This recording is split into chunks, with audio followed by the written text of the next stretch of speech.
Put down those silly cell phones. Put away those texts. It's time to listen to Cinderella X. Put down those silly cell phones. Put away those texts. Give your full attention to Cinderella X. No, I don't know. Slap down that silly cell phone and stop texting all those texts. It's time to give your full attention to Cinderella X. Yeah, that one wasn't too bad, I guess. Anyway, hi everybody, hi guys, it's just me, Cinderella X. I'm sitting here with my cat Slippers. Say hi, Slippers. Oh yeah, just like a nice cat. So anyway, this is like hot off the press and everything. One of the heroes of the Fringe community, Timothy Alberino, who I think he was like born in Detroit or something. I think he's from Michigan or not sure, but he lived in South America for a long time in the Amazon jungle basin, and he does tours. They're like fringe, educational, like serious tours, like expeditions. Anyway, he's doing an expedition right now down into a remote village in Peru. Right this minute, I believe he's like leaving as we speak. This is the audio from a video that he released yesterday. So that would have been Sunday. It's Monday morning. I'm just sitting here with Slippers. I'm cleaning the chimney and listening to some Fringe stuff. And I just thought I would give you guys this. When I first heard about all the alien and weird occurrences going on in that remote village in Peru, I thought, wow, when Timothy Alberino first mentioned he was going to mount an expedition there to see what was going on, I have been saving a lot of money up from sweeping these chimneys, but not enough. I think I could have gone. I was almost gonna ask him, but then at the last minute, Slippers got sick. I know, Slippers. And I don't have anybody to watch her. I can't trust my wicked stepsisters. And, you know, I could have just asked my fairy godmother, but I try to stay away from that entity, the godmother entity. Because let me tell you, she's a piece of work. It's no storybook. I mean, it's no Candyland hanging out with that thing. So, best to be avoided, like pretty much. And speaking about things that are best to be avoided, avoid being mean. Right, Slippers? Anyway, so here we are, Monday, the 23rd of October, and yesterday, Timothy Alberino issued this video regarding his expedition into a remote village in Peru, where there's all kinds of like skin-walking alien appearances and sightings, and it's getting scary down there. So he's gonna go. Wow, I wish I could go, and I can't wait to hear what happens. So anyway, here's the audio, and it's all for you, and enjoy. Ladies and gentlemen, we're going in. I have decided to mount an expedition to the village of San Antonio de Pintuyacu. That is, of course, the village where the strange goings-on that have exploded on social media have been occurring. I want to thank, right up front, I want to thank Ronnie Vernet, the ufologist from Brazil, for getting me in contact with members of the village of San Antonio. I have been speaking with them, texting with them, and we've organized this expedition. Doug Thornton is going with me.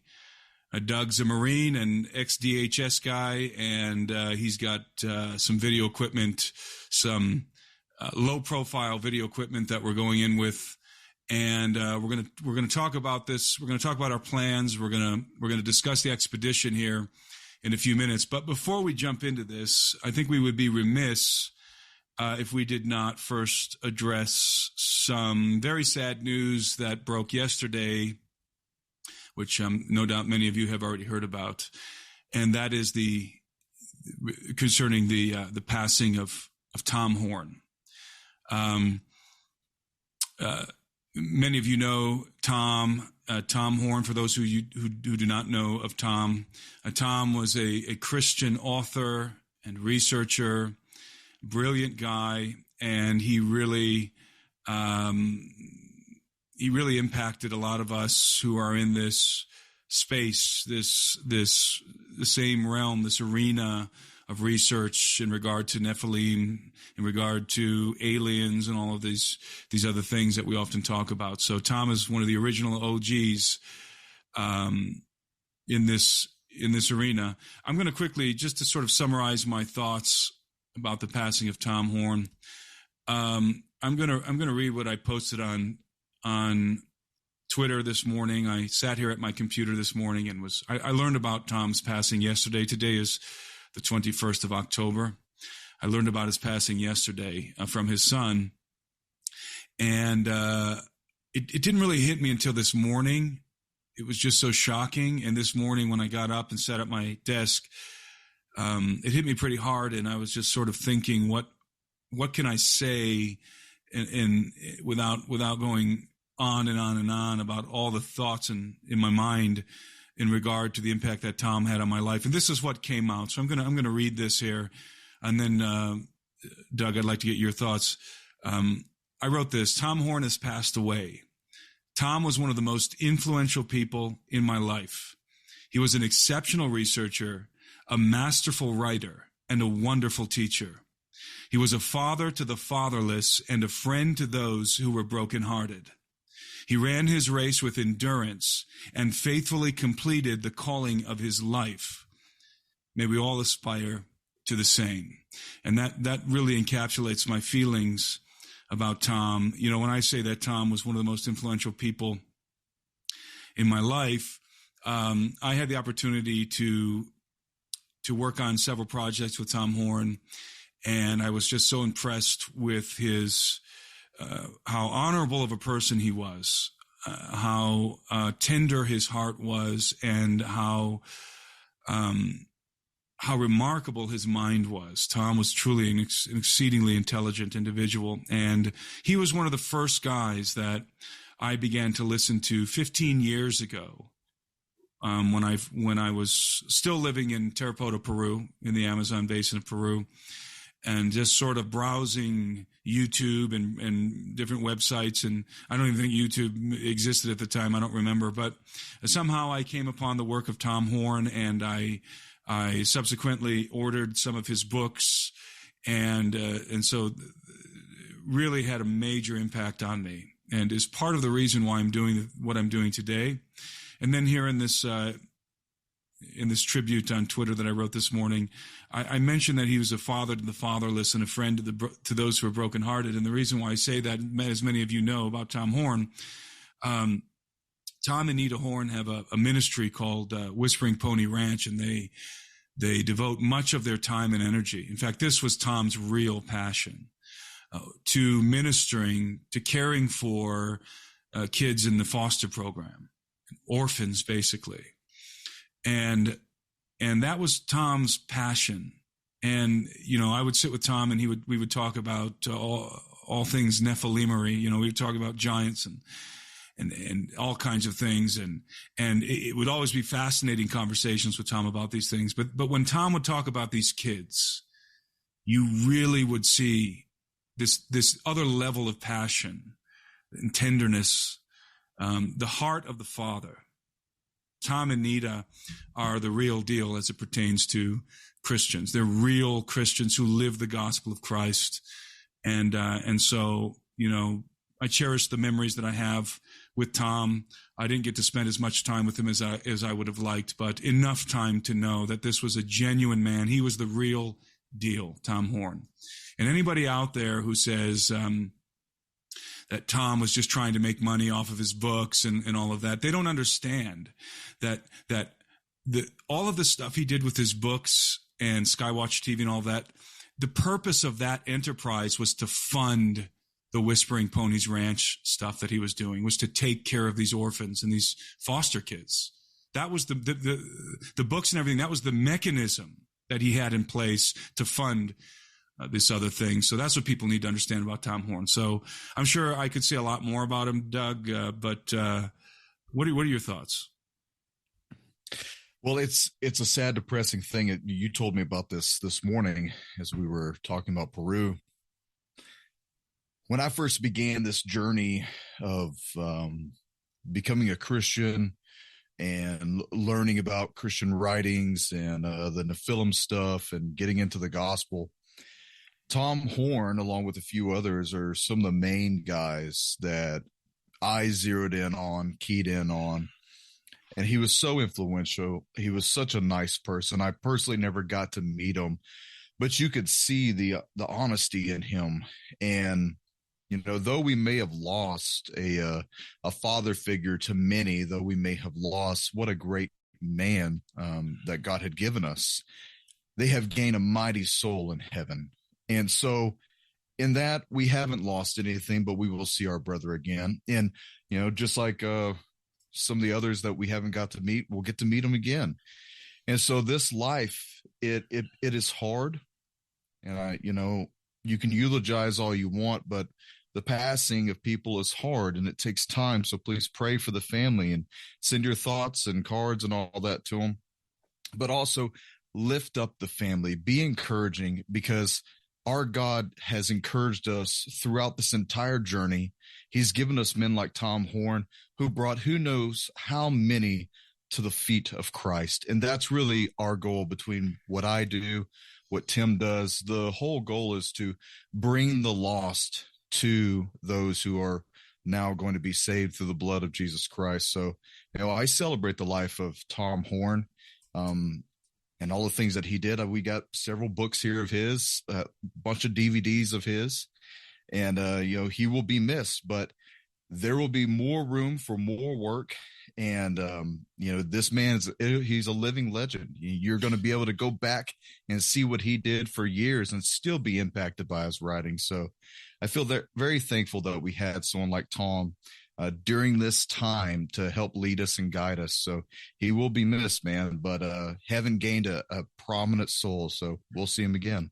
And deep condolences to Joe, his son, and Donna and Allie, his daughters, and to the rest of his family. So we just wanted to make sure that we address that before we talk about what we're about to do. So we have organized this expedition, and as I said earlier, I've been in contact with the villagers, and we wanted to let you, many of you have been asking me all over social media and on YouTube, and to go investigate what's happening in the jungle. As you all know by now, I lived in the jungle for a decade. I speak the dialect, the jungle dialect, which is called Charapa, which is a mix of Spanish and Quechua, and so I'm very familiar with this territory, even this particular area up in Alto Nanay, up in this region of the Peruvian Amazon, which is, as we've said before, it's up in the northeastern part in the department of Loreto. And so at the time, I was being honest when I told all of you on social media that I didn't have my passport. So when this was all breaking in at the end of July and the beginning of August, I didn't have my passport. I had to send it away to get renewed. And so, I was sort of able to sidestep the temptation to go to Peru, to buy a ticket and go to Peru and go and investigate what's been happening. And so I didn't even have to think about it because it was impossible. But I remember it was my wife's birthday in August, and we were out to dinner, and we were talking about this incident in the jungle. And she looked at me and she said, "You know, you have to go, right? You have to go. I mean, it's inevitable. You have to go." And so I realized at that moment that I would be going into the Amazon as soon as my passport arrived. I would be making the arrangements, and there was nothing I could do to escape this what seemed to be this inevitable situation of me going up the river once again in this region of the jungle. So after I determined that I would go, I called up Doug and asked Doug if he'd go with me. And of course, Doug was more than happy to do so, being the adventurous lad that he is.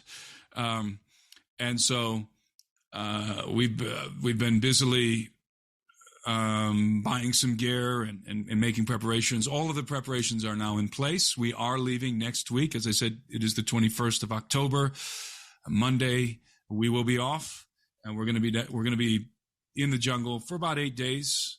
And we are not just going to conduct an investigation. We are also going to be doing some humanitarian work. We're going to be provisioning the village as well with food and some supplies that they need, medicine, and some strategic technology that we've purchased for this village. For one thing, we've purchased some very high-powered flashlights. The men in this village are every night they are patrolling the outskirts of the village because the phenomenon is still present, and they don't have great flashlights, and that's probably the most important thing that you need at nighttime in the jungle is very high-powered flashlights, and especially if you're worried about things making incursions into your village or hanging out on the outskirts of your village. So we procured some of these very high-powered flashlights and also some commercial-grade night vision with the capability to record that we're going to teach them how to use. And commercial grade, mind you, we're not bringing any kind of military equipment to Peru. This is all very legal, within the realm of what's legal, because obviously there's levels of night vision that are illegal to bring out of the country. We're not talking about that. We're talking about the kind of gear that hunters use and people looking for wildlife at nighttime. And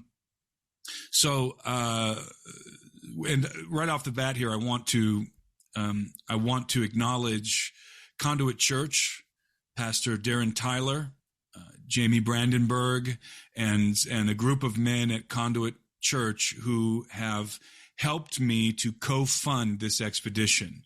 We have an official invitation from the village.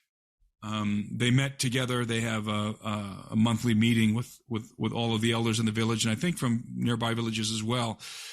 And they discussed my coming and the investigation that I want to conduct there, and they were very excited about it. So we actually have an official invitation to go to this village to conduct this investigation.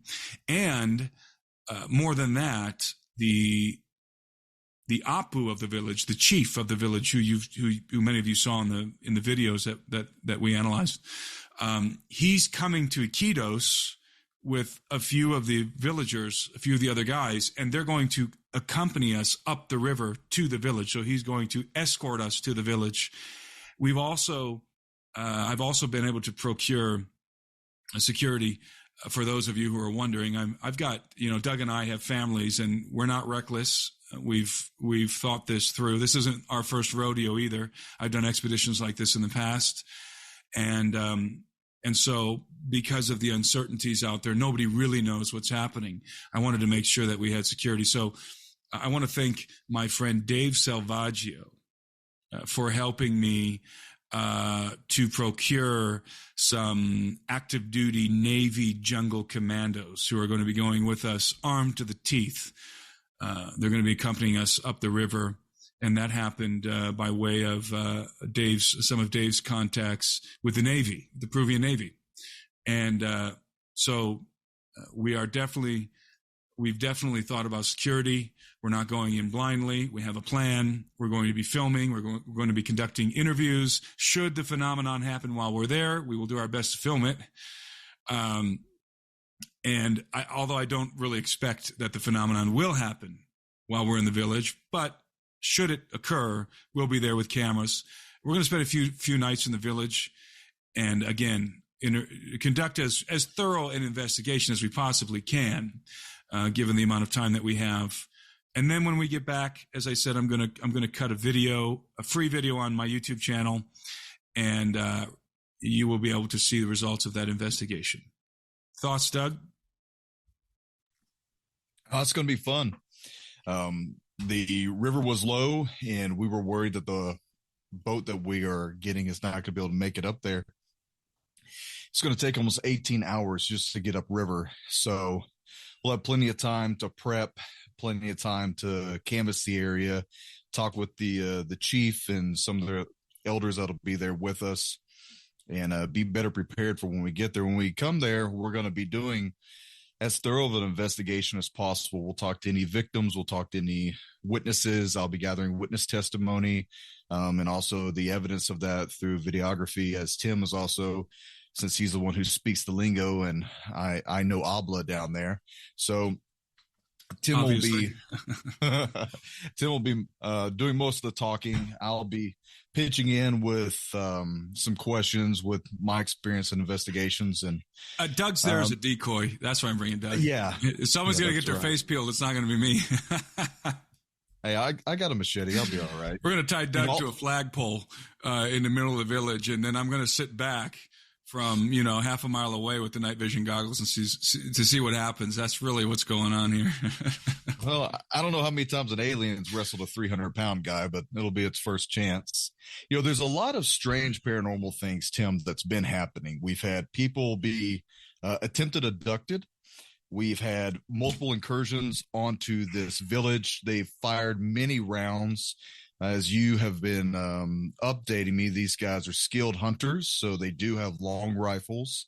It's not just a bunch of, random guys in the woods with guns. So it will be interesting to, go on a patrol with them, see how they canvass out their own area.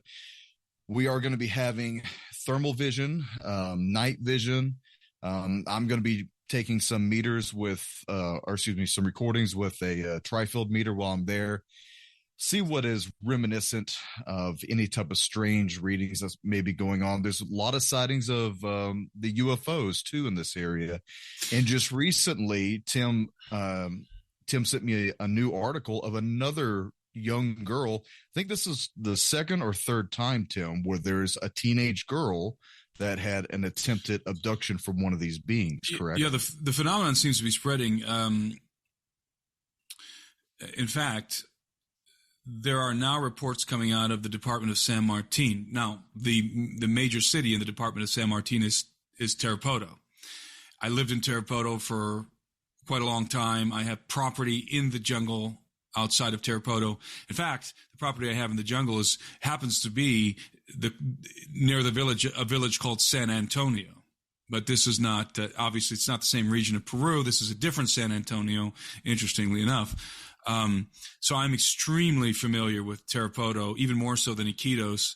And it's interesting that this phenomenon, the pelacara phenomenon, the face peeler phenomenon, seems to be occurring now in San Martin. It has not ceased to occur in Loreto. It's like the phenomenon is ballooning in the Amazon jungle. Now, I did ask the villagers, again, I'm in contact with them now via WhatsApp and talking to them all the time. I did ask the villagers in San Antonio if anything has happened recently. Now, things have definitely quieted down since the beginning of August. However, just a few weeks ago, the men were patrolling the village at nighttime, and they saw a craft descend. I believe, I don't recall exactly where, somewhere in the vicinity of the village. I think on the other side of the river, they saw a craft with lights all around it silently descend and land. And they obviously began to sound the alarm, and they started firing their discharging their firearms at this thing, and it just lifted off and ascended into the sky, into the night sky. But and it wasn't a drone; it was a larger craft, like a typical saucer-sized craft. So it wasn't a drone. And so that's an indication that the activity is still ongoing. And also, I was able to ask them, one individual in particular, the school teacher there in the village. I asked him, what are their thoughts on what's occurring? Of course, when we get on the ground, we're going to thoroughly investigate. We're going to thoroughly interview these people and really get a good sense of what might be going on. But sort of a preliminary interview, I was talking to this high school teacher, or whatever grade he teaches out there in the village. I asked him what his thoughts were, and he said, well, they're all kind of divided in their minds, in their own minds, because on one hand, and I should mention first that they categorically reject the notion that these are miners with jetpacks. They categorically reject that. We all knew that was a ridiculous story to begin with. They said it has nothing to do with miners. Okay. However, they are wondering if it does have to do with organ harvesters who are somehow in possession of advanced technology. So not river miners, but organ harvesters. But I said they're divided in their minds. So on the one hand, they're saying maybe it's organ harvesters, in other words, human beings who are trying to capture these adolescents, these youths, probably to traffic them in the sex trade first, and then harvest their organs, which is what happens. But on the other hand, they can't explain the technological capabilities of whoever this is. I asked them, is there any kind of, and of course we're going to get into this in much greater detail when we get back. This is just one person I'm talking to over WhatsApp right now. But I asked him, is there any sound associated with these entities when they are making incursions on the outskirts of the village? And he said, sometimes they're silent, but sometimes there is some sort of a sound associated with it. And so they can't explain this technology that they've never seen anywhere, because he reinforced the idea that whoever these people are, these beings are, they're able to float through the jungle and descend into the air. And so if it is human beings, then they're in possession of technology that is, maybe black operators out there in special operations. Maybe they have some sort of jetpack technology that's different than what we see in the commercial sector, that would explain some of this, but certainly doesn't. It does not. There's no relation whatsoever between commercial jetpack equipment that's on the market today and what's unfolding in this village. I've already established that with these guys. It's not that. It's not the pictures of these guys with the big jetpacks and that you see online. It's not that. So whatever's happening in this village has nothing to do with miners, A, and B, is not commercial jetpack equipment. I've already been able to determine that. Now, obviously, we knew that going into this. So, but as I said, we've got an official invitation. We're going in. It is a red zone for malaria. So obviously my concern isn't face peelers or even organ harvesters. Really, my concern is malaria. I actually contracted malaria up in the jungle, not far from this region, before, although I was in the jungle a lot longer than we're going to be. And we obviously are taking necessary precautions to try and keep mosquitoes off of us as well. And by the way, when I contracted malaria in the Amazon when I was 19 years old, I'd be canoeing with these guys in the dugout canoes, and just like them, I would take a wooden bowl and dip it into the river and just drink it straight. and you can contract malaria from the water, and that's probably how I did, or at least it certainly increased my chances of contracting malaria. And I will not be dipping a bowl and drinking in the water this time. So, anyway, that's those are the plans. And I don't want to get into the details of exactly when we're leaving and all of that. But we did want to make as much noise about this expedition up front as possible, because we don't want to be, we don't want to be off in the jungle and our bodies quietly dumped in the river. We want to make as much noise about it as possible, so people know we're going in. We're going to the village. We have an open invitation from the village, who are actually the Apu, the chief, is accompanying us up the river, and we are provisioning them. It's a humanitarian type expedition as well as an investigation. Again, thanks to the guys at Conduit Church, and thanks to Doug Thornton for agreeing to go on this expedition. Well, I couldn't let you go and have all the fun by yourself. Hey, did you want to bring up your conversation that you had with the congressman lately on briefing? Yeah, I suppose I can talk about that.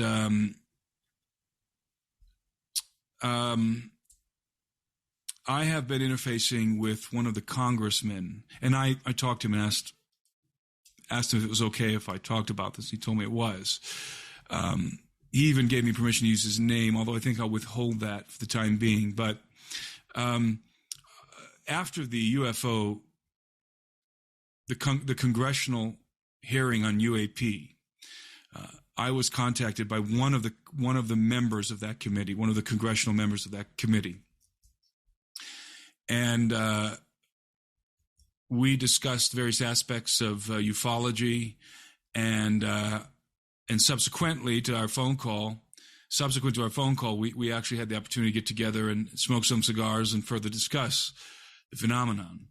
And after that occasion, this individual was able to organize a meeting, a Zoom meeting, with a few other congressmen, which took place last week. And I prepared a short briefing, a presentation, and I invited my colleague Richard Dolan to join me. Richard, as most of you know, is I would say the leading UFO historian of our time. And Richard and I are friends. And after this congressman invited me to come and chat with them via this Zoom call meeting, I decided, as I said, to tap Richard to join me, because I felt like one of the things I want to do, and I wanted to do, and that I wanted to continue to do for these congressmen, is to resource them with what I consider to be good ufology. As many of you know, especially those of you who've been tracking with ufology for decades, there's a lot of bad actors in ufology. There's a lot of narcissistic individuals who are in it for their own glory. There's a lot of backbiting. There's a lot of infighting. It's really quite a mess. And you kind of have to navigate through a lot of misinformation, even disinformation that's planted there intentionally by the government, by the deep state, let's say, by the intelligence community. So it's just sort of a beehive, when you get in there and you begin to interface with these personalities. And I've come across certain individuals and I've sort of stayed on the outskirts, the fringes of the ufological community, never going to their conferences, speaking at the big conferences or anything like that. I've always been doing my own thing, but a ufologist nonetheless myself, but never really intermingling with the headliners, right?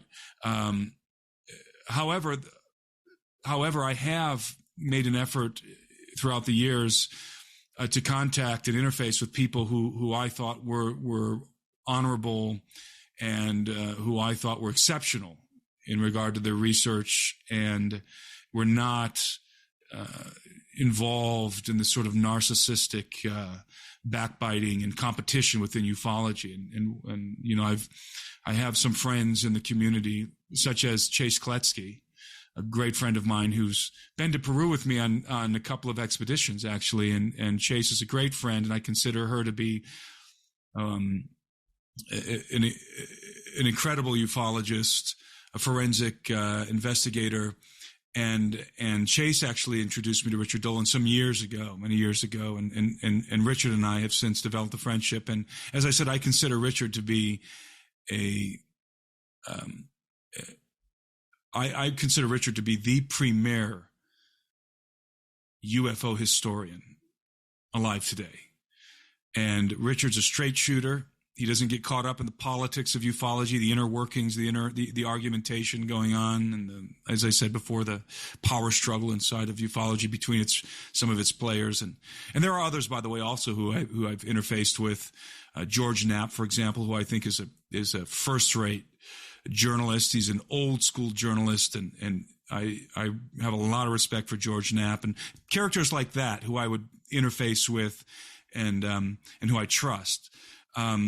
And so going back to my engagement with these congressmen, part of what I want to do is help resource them as a guy who's kind of on the outside, not tainted by the competition inside of ufology, resource these guys with good ufologists, and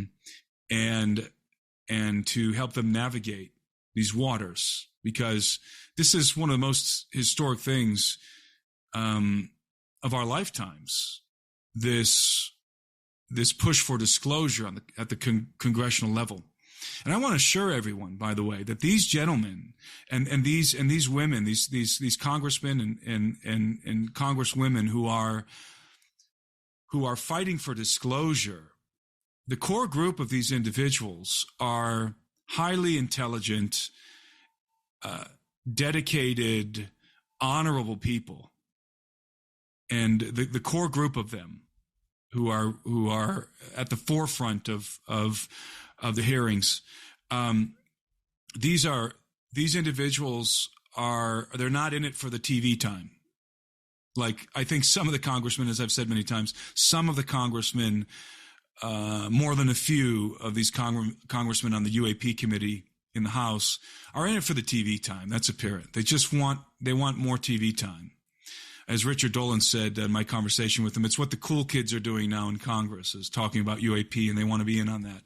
But I want to assure everybody that the core group of these individuals, and I'll name, for example, Congressman Burchett, Tim Burchett, Congressman Eric Burleson, Congresswoman Anna Paulina Luna, Congressman Matt Gaetz, this core group of people, and there's more, there's others too, who are sincere. This is not a circus. These guys are sincere. These guys and gals are sincere. And I want to commend them here publicly also, as I did privately, for their bravery, their courage to take on this topic. And really, they're taking on the deep state, what I call, of course, the dumb state, as you all know, which is a reference to the deep underground military bases and the secret, the special access underground facilities where these programs are being developed. Of course, when I say these programs, I mean the crash retrieval and reverse engineering of alien technology and the retrieval of alien bodies. And so it's a David and Goliath scenario. These congressmen are up against forces that I'm not sure many of them comprehend how deep and dark this thing goes, how deep the rabbit hole is, and how dark the revelations are that one will likely encounter when you get to the bottom of it. But they're showing a lot of courage and tenacity to try and pop the lid off this thing, or at the very least, force the Pentagon to be much more honest than it has been about the UFO phenomenon. Richard did exactly what I knew he would do, and what I hoped he would do, and that is he presented some of the material related to crash retrievals and some of the historical background of the national security state cover up. Did a phenomenal job. I presented information about gray aliens and alien abductions. Tim, what was their emotional response when you told them about the abductions? Or I know I think some of them already were aware of the phenomenon, and I think maybe for those who were they aware of the frequency of it? I didn't go too deeply into the abduction phenomenon. I just sort of did a cursory review. But yeah, I mean, people who know about UFOs, everybody's familiar with UFOs. You know, most people are familiar with the Nimitz incident, the gimbal incident, the Go Fast incident. You know, that we've been capturing these incredibly advanced aerospace vehicles on camera, on the gunship cameras, and so we know how fast they're moving. We know what they're capable of. So on a technological level, many people, especially in Congress, are aware of what we're dealing with.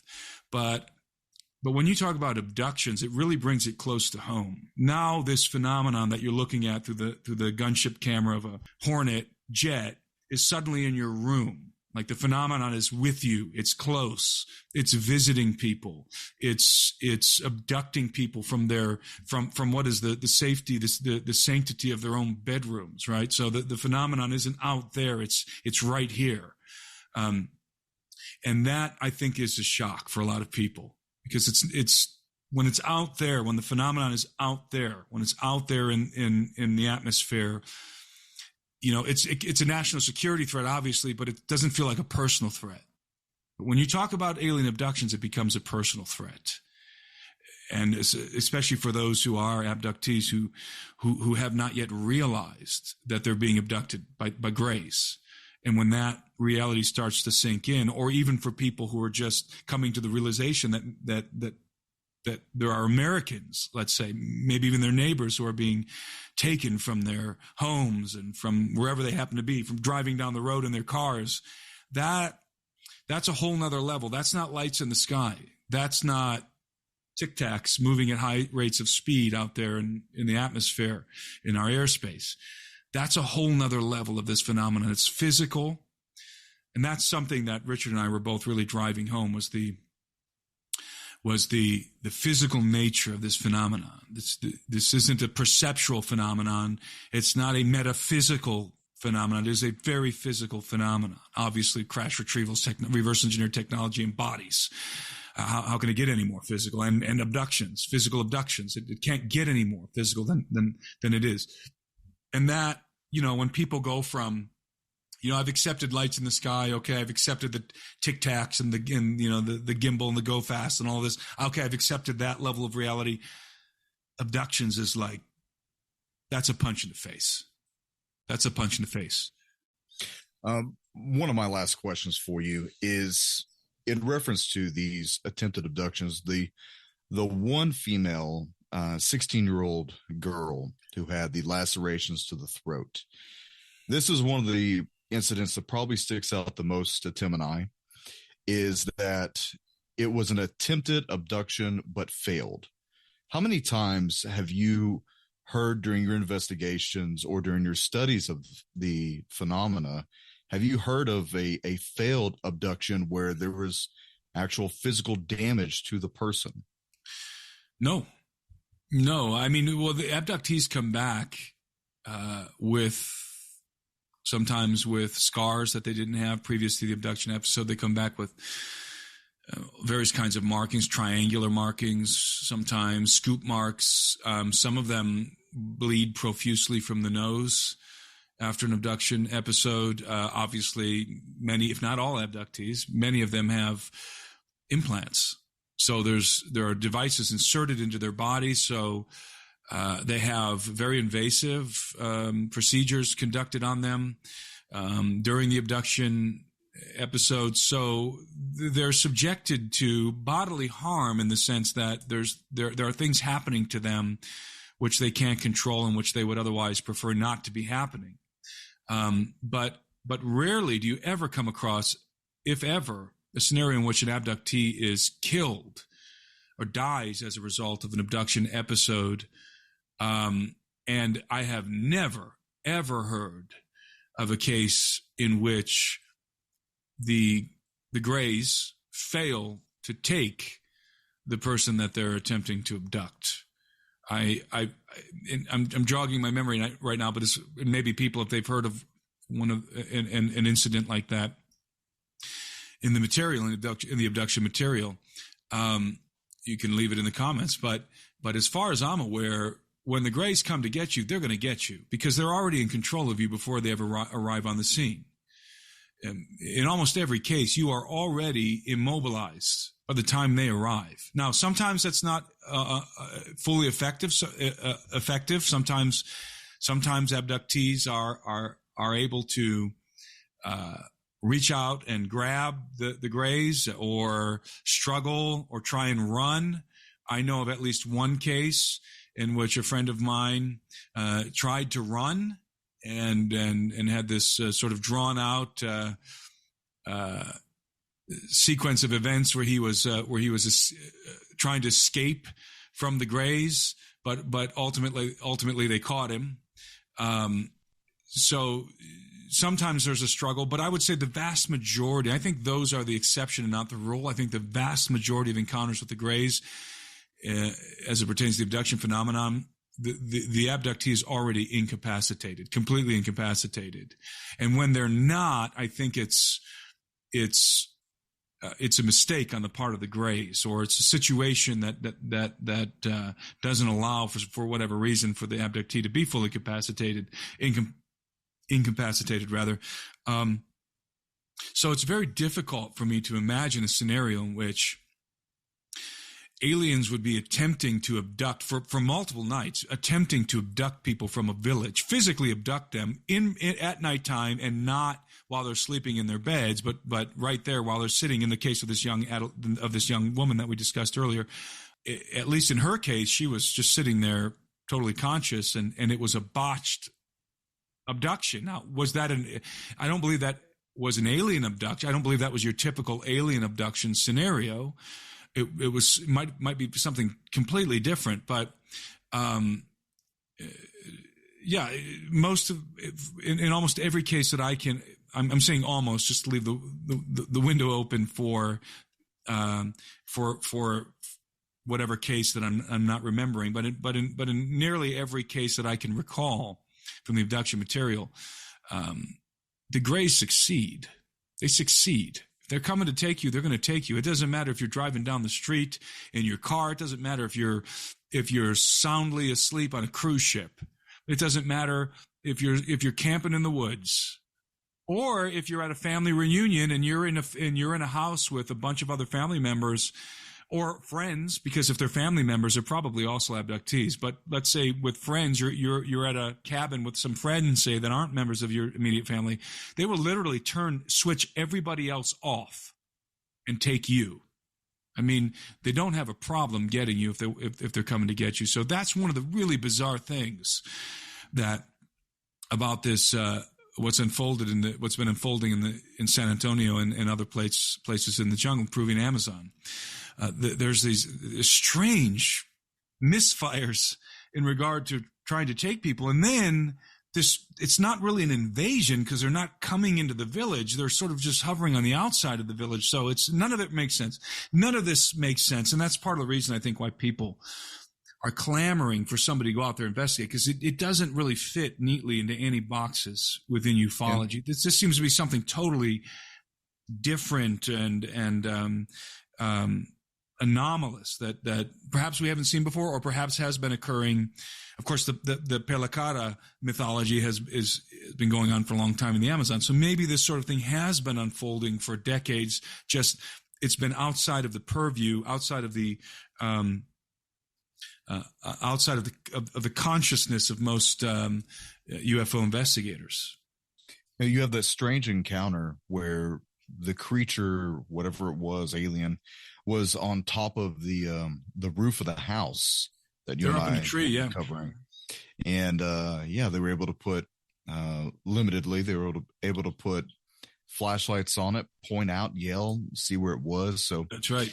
This isn't usual. I was going to hold off and tell you this when we were on the boat floating up the Amazon, but I've been contacted by someone in the government who told me that they highly advise that I stop talking about this, the UFO alien stuff, and to just stick to politics, stick to prophecy, and to ignore the little green men factor. And too late for that. Person, this person claims to know people in the White House and in the Pentagon that they could put me in contact with, try to share with me their bona fides. Has probably emailed me at this rate at least 10 or 15 times. And I thought it was interesting that someone would reach out to me who I'm really unknown. I'm a little fish in this big pond. But because you and I have taken this so seriously that I guess either from my background or for what you're getting into, said that, Doug, it's probably not a good idea that you go down this road. Well, too bad, so sad. We're going down that road. We're going up that river, and nothing's stopping us from getting there. And we're going to have the protection of God with us the entire time we are there. We're not, like Tim said, we're going there with security, but we've also been in diligent prayer about this. So and it's we're fully ready. It is important also to let people know that the reason why we're doing this video is because we want to make a lot of noise about this. So spread this video, share it. It's for our protection and for the protection of the people going with us, the Peruvian guys that are going with us. It's you have one of two options when you undertake an expedition like this that could be potentially dangerous and where you don't know, who's involved, who the actors are involved in this scenario. You can either go in as quietly and covertly as possible, where you keep a tight lid on it, right? And you don't want anybody to know that you're going up the river in this case. That's one strategy. And there's reasons why you would want to do that in certain cases. And then the other strategy is to make as much noise as possible before you go. And the reason why you would make that you would want to draw as much awareness to the fact that you're doing this as possible is because it makes it really difficult for somebody just to quietly kill you and dump you in the river. And then suddenly, people sort of gradually find out, hey, you're dead. No, everybody knows where we're going and what we're doing. And if we should disappear or something happen, you all know why. Yeah. Well, Tim, I'm packed. I'm ready. We've got everything in planned, everything logistically covered. I think we've covered the P's and Q's of what we're going to be up to. As Tim said, make sure that you spread this on every channel that you possibly can. It does help us in our security factor. And we would ask for prayers also to keep us covered while we're out there conducting this investigation. And pray for these people because something is happening that is terrifying these people. And they deserve the right to have professionals come in and give a professional shot at it. Nobody has, by the way, I had reported initially, and you and I had discussed this, that the Navy went in and did an investigation. That's not true, I found out. The Navy has never done an investigation. They have not gone to the village. Only some policemen have gone to the village, and they didn't really do an investigation. They just took down some testimony. The villagers themselves went down the river to the city of Iquitos, to the governor's office, and petitioned the governor to send the Navy to protect them. That's how desperate they are. And the village is running low on, as I said earlier, on provisions, on supplies, because they've, instead of going out to their chakras, to their farms and harvesting food, they've been very nervous about going in the jungle, and they've been patrolling. The men have been patrolling the village all night, so they've been having to come down the river and buy supplies in Iquitos, and that's one of the reasons why we want to make sure that we bring them some food and medicine. We want to supply them food and medicine and some technology. So that's it. That's what we're doing. Again, we're not telling you this to aggrandize ourselves over here. If it were other circumstances, if it weren't some bizarre thing like this going on, we would be going in very quietly, and then we'd tell you that we did it when we after the fact, because that's actually my preference, is to go in quietly, and it's the way I usually do things, is to be very, very tight-lipped about an expedition until it's over. But this is a unique situation, and so to the UFO community who watching this video, and all of you who've been tracking with me, help us make noise, pass this around. Yeah. Other than that, Tim, thanks for putting this on, and man, I'll see you Monday. It's going to be really interesting. Ladies and gentlemen, thank you so much for watching. Thank you for your thoughts, your prayers. Thank you for helping to promote what Tim and I are up to, and we'll see you when we're back. Yeah, we will. As I said, we're going to come back. We're going to do put together a video investigation of whatever we find. If I find if I find miners with jetpacks, we will film it, and we will tell you we got miners with jetpacks, and we'll report that. So whatever we find, we're going to report. And if we find nothing, or maybe the villagers are completely exaggerating this whole scenario. Who knows? I mean, the only way we really know is to go up that river.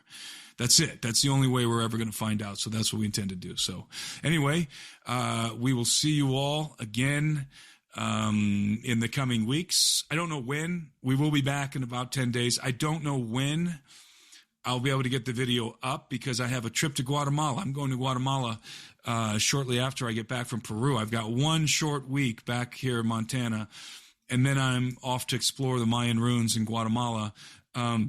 So I'm not sure that I'll be able to get the video out before I go to Guatemala, but if I don't, it will be coming latest by the end of November. But we do hope, at the very least, to jump back on here in this kind of a setting, even if we don't have the footage edited or anything like that yet. Maybe we'll be able to jump back on here and just let you know what happened. But we will have a video report coming, so keep tracking. If you haven't subscribed to my YouTube channel, subscribe. If you haven't subscribed to Doug, subscribe there. And also my mailing list. Follow me. By the way, I should say, I will be updating the progress of this expedition as I go along on Twitter. It's the easiest way for me to do it. So if you want to, in live time, kind of track with me and Doug, follow me on Twitter. You'll get updates from me. I'll snap some pictures as we go along, and as I have internet connection, I will upload some pictures and some commentary as we go along. So if you want to track with me, if you're not following me on Twitter right now, go over to my Twitter page. It's just @Timothy Alberino, no spaces, no dots. Subscribe to my Twitter feed and track with me. So thank you, everybody. We're not gonna bore you anymore with the details of this whole thing. Thanks for thinking about us. Thanks for praying for us. And we'll see you shortly. Wow, guys. Wow. What did you think about that? Wow. I want to go. It's too late. I can't go. So anyway, well, it's been really, really great to be here with you tonight, today, this morning, wherever you are. This is Monday morning. I'm about halfway done with this lower chimney, and then I gotta move to another one. So I'm gonna find some more really cool stuff to find and listen to and explore, and I'm gonna bring it to you, because you don't have time. You're busy. I mean, I'm busy too, but I'm just cleaning chimneys. So anyway, till next time, it's been really great to be here with all you wonderful listeners, just my happy Fringe family, and it's lonely here scrubbing these chimneys, but I have Slippers. She's with me, and I have you, and that's so wonderful. So until next time, say goodbye, Slippers.